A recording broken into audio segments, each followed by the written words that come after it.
Welcome to Hood Champion Boxing and Sports. In boxing, you find a way to win, or you find a way to lose. Now, I just got back off vacation, so I got about 100,000 videos coming to you. Now, as always, like and subscribe to the channel, follow me on Twitter, and leave a donation for the fried rice and chicken wings. Now, listen, man. This stuff about the women's boxing. I see everybody out here, I saw it when I was away on vacation, everybody out here posting videos. Everybody just trying to get you to click on the video, man, and just ride that emotional wave. But let me tell you something. When it comes to the Italian boxer who quit in that bout against the Algerian, right? The Italian's name was Angela Carini, and she was matched up against Imane Khalif of Algeria. Now, this is the problem. There's an article here I'm going to share with you, right? But let me just tell you what the problem is here. It's the goddamn secret society. It's those key decision makers behind the scenes. It's the individuals there who are on the Olympic Committee and in a decision-making capacity. They don't want to do what I would say is the morally right thing. But I can understand the position they're in. Now, I'm going to kick some knowledge to you here. Let me give you a piece of this article, right? Not the whole thing. But I'm going to kick some knowledge to you. Because what you're dealing with here, this isn't the whole transgender. This isn't a transgender situation. That's what they want to fucking make you believe. That's not what you have here. Okay? This isn't some 6'6" man who's somewhere down the road just decides, who's, out here chilling with women, having sex with women, has a family, and just decides he bumped his head and wants to be a woman. Or some kid in high school who's been out here playing as a man, as a young man, young boy, or it could be a female, it's a young girl, and just decides she wants to be a male. This isn't what you got going on here. But let me explain. This is going to help y'all understand what I'm about to tell you, why this person was allowed to compete as a female. I'm going to explain it to you. So real quick, for those who aren't aware of what happened, right? An Italian boxer, she abandoned her bout at the Paris Olympics after only 46 seconds last Thursday. Now, she didn't want to continue because she was facing the Algerian opponent. Now, the Algerian opponent had been disqualified from last year's World Championships over questions about her eligibility to compete in women's sports. Now, you hear the pronouns, right? Her. Because her is the correct way to refer to this Algerian. Not because, it's a transgender and I'm a male, I was a male and now I see myself as a female and I want you to call me her. No, this isn't that. But I'm going to explain to you why it's correct. And it's a squirrely subject, okay? Now, what happened is the Italian fighter, she got hit with a shot in the face and said it just hurt really bad and her coaches stopped it. And anyway, the Algerian fighter went on, tried to shake her hand, and she didn't want no parts of it. She was like, nah. Now, Khalif, who's 25, that's the Algerian, right? The one who everybody's saying, that's a man, the man shouldn't be allowed to box, right? Was permitted to compete at the Olympics, even though she had been barred last year after boxing officials said she did not meet eligibility requirements to compete in a women's event. This was last year, right?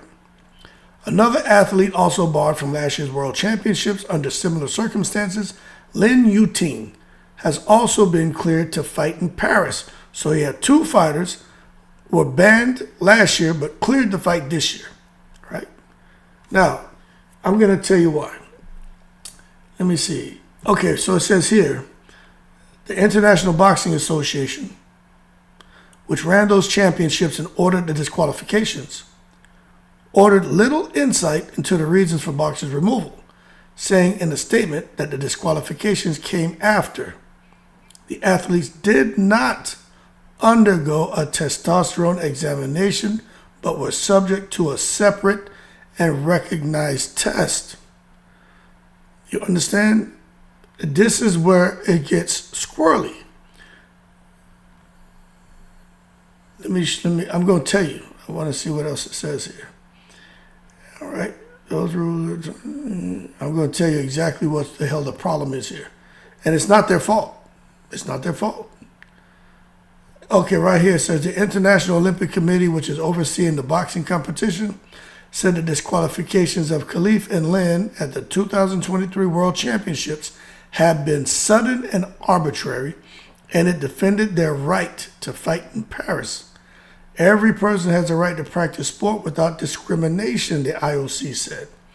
Now, let's just stop right there.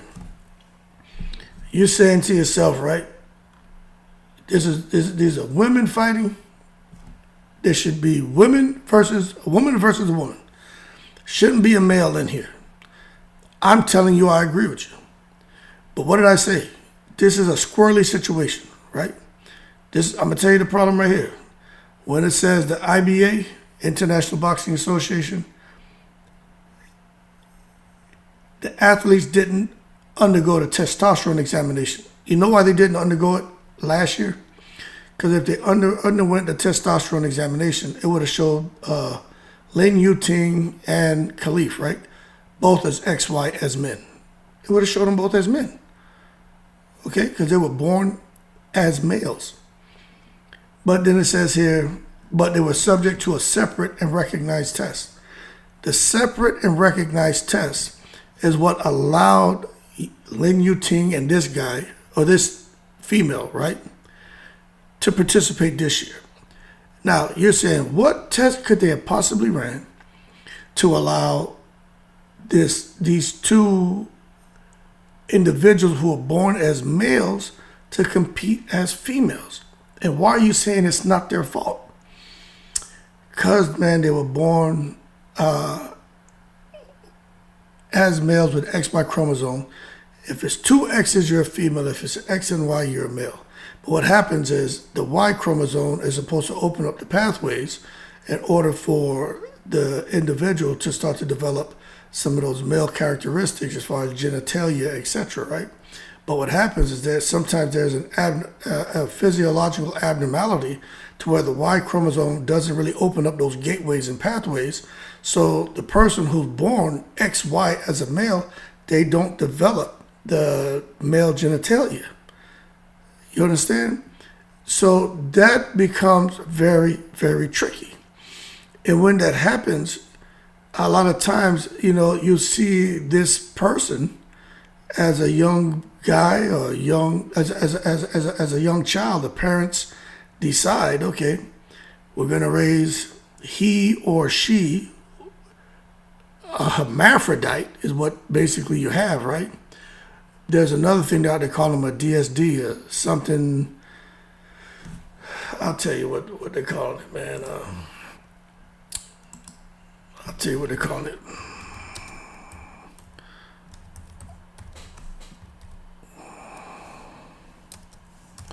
Let me see if it pulls it up right here. I'll tell you exactly what they're calling it. Because I think it's important for people to understand that, man. Okay. Where is it?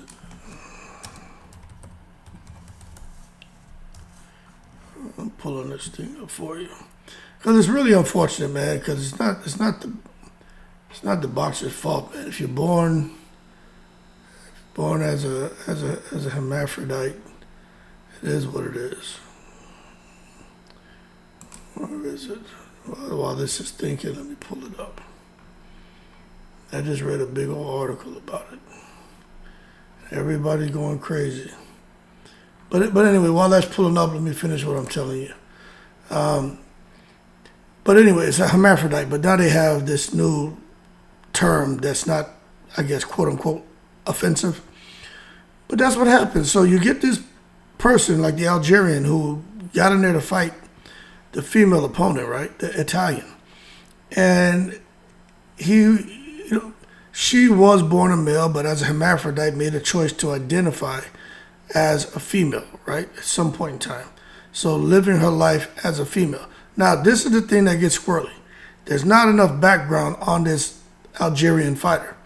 Now, I do believe that those other tests, although they didn't disclose what tests they were, I do believe after they took a look at the situation, they said, okay, true, you have somebody who's born as a male, but the Y chromosome never really developed in them. So you have someone who doesn't really have, there's really nothing there to identify them as a male or female. They made a choice to live their life as a female, so how can we punish them when they've gone their whole life living as a female and tell them, no, you can't participate in the Olympics? So it puts them, because right now, it's so the climate today when it comes to this whole thing of like kids and young boys, that's what you call disorders of sexual development, DSDs, a range of conditions in which a person has characteristics of both sexes, okay? So you have this situation now where the way the climate is today, people are afraid to say no. You got kids. Parents got the son playing with dollies. The little girl out there playing with a little toy, want to play with the toy house and toy hammer and toy trucks. And then these parents are now making a decision for the child. Oh, he will dress him like a girl and we'll make him a girl. He wants to be a girl. The goddamn child's 2-3 years old. What are you talking about? You know what I'm saying? What are y'all talking about? But the bottom line is nobody wants to have themselves in the hot water over telling someone, no, you can't participate. I know you have this situation, the DSD, disorder of sexual development, hermaphrodite. You're born as a male, chose to live as a female. We understand, but bottom line, you're born as a male. You shouldn't be out here competing with these females. Because I could crush a person, man, my whole life, identify as a woman and I was born with this condition and now I'm being punished for something I have no control over. They have no control over it. So I just think we're going to see more and more of this stuff. But most people didn't take the time to try to understand it. You know what I'm saying? I'm telling you, I think if you were born a male, especially if the proof is there that as a male, although you're a hermaphrodite, you're still going to be, physiologically, you're going to be stronger than a woman. Unless, someone's out here, power. But I'm just, aside from weight training and doing different things, but just the way you're made genetically, although the Y chromosome didn't open up those pathways for you to develop the genitalia of a man, you're still naturally going to be stronger because there's testosterone and different things being released. If that's the case, the person shouldn't be allowed to box. But that's why I say it's squirrely. And that's why these guys were allowed. And I do think the women, they're talking about the women should just boycott and they should. No, man, don't do that. Don't do that. They don't come out here and attack the Algerian fighter and the other hermaphrodites who are getting into these sports. Because you got goddamn, boxing, you got track and field, swimming, you got everything else where they're going to be participating. My thing is this, if you got somebody who's a hermaphrodite, right, and now these countries are saying, hey, you can compete either as a man or a woman, and they're going to use them to compete against the females to have an advantage, an upper hand, that's crazy to me. And I don't know if that's the case with this Algerian. Just from what I know and remember, unless the fly on the wall is talking, I take everything with a grain of salt. But for me, it's just having a better understanding of that, of the disorders of sex development, basically these hermaphrodites, they didn't choose to be born that way. But if they live in their life, if it's proven that they're naturally stronger, right, because they're born a male than women, they shouldn't be allowed to box. Period. Not against no woman. I don't care. So this thing about saying, oh, they're all transgenders. No, that's not what's going on here. Transgenders are people who are born, as a man or as a woman. And it doesn't get into this thing about whether they do or don't develop the genitalia, right? That's my understanding. And again, everyone's going to interpret it differently. But for me, if you're born as a woman and you have your ovaries, you have breasts, you have everything normal, and you just down the line choose to become a man, that's transgender. If you're born as a man with your testes, all your genitalia, everything about you is normal. You growing up, you chilling, you're a man. But you decide to be a woman. That's, to me, is transgender. But when you're born and the genitalia doesn't develop, although you're born as a male, then you got a problem here, okay? You got a problem. And it's unfortunate. But anyway, I want to see what they do about this, because they got to figure it out. Because if these guys are really naturally stronger, swimming faster, jumping higher, running faster, punching harder, they shouldn't be allowed to compete. Well, these people, let me stop saying guys, because somebody may come out here and flag my video. But anyway, y'all leave your comments below. I do think, for me, just me, and remember, man, I am not at all educated on this topic. I'm just a guy who can read 20, 30 articles, draw out the consistencies, and try to deliver a somewhat sensible presentation. But in my opinion, if you're born a male, forget whether you're hermaphrodite, you're not hermaphrodite. If you're born a male, you should be competing with males. That's just how I see it. Simple. In the breeze.